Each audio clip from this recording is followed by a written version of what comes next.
All of this technology is really, really mundane, right? There's nothing exotic about this. At the time, everybody was watching VHS tapes, everybody had a phone, everybody took pictures of themselves and their friends. And the haunting happening through these items made it relatable. Every time after this, when the phone rang after you watched this, you thought about the movie, right? And as you were watching it, it was like you were like the people this was happening to. And I think that is kind of important as well.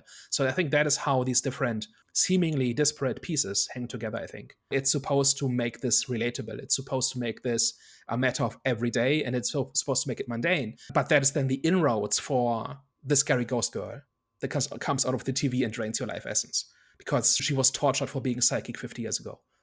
It's actually funny because I think that's probably where like the horror element actually came from for people that probably watched it many years ago when technology wasn't as advanced as we are today with like our smartphones and stuff. But it's funny you say that because the only time I actually felt some type of like real horror in this movie or like felt uncomfortable and felt like imagining if it was real was actually through the TV. And that's like kind of like the one thing that it's kind of still the same, has changed, has evolved over time, of course, with like, higher resolution, higher definition, etc. So that's kind of where I anyways felt a little bit more of the anxiety compared to like, the phone situation or compared to the cameras or anything else like that. Even though the cameras kind of still the same, but a little bit different in terms of it being a little more digitized now.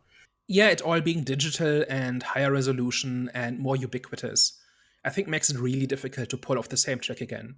Like if you try to modernize the story or a story like it, I think it's really, really difficult to kind of translate this kind of mystery of technology into a world in which we are constantly surrounded by technology that is always on, that is very transparent, that is very locked down and very predictable. Back in the day, if you turned on your TV, anything could be on there, right? And you switch to a channel, you have no idea, like unless you memorize the channels. But if you like like if you used a TV that you weren't used to, if as you flip through the channels, you had zero clue what was going to come up next.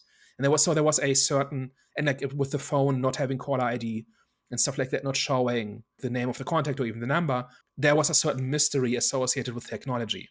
And that is kind of like a paradox where on the one hand it's rational and understood and known and safe, but also it's the vector for the evil presence where you lose control and just reaches out to you and grabs you. So I do think there's something here, but I think you're right. Watching this 27 years later, it's a little bit hard to relate because that is not how we interact with modern technology anymore.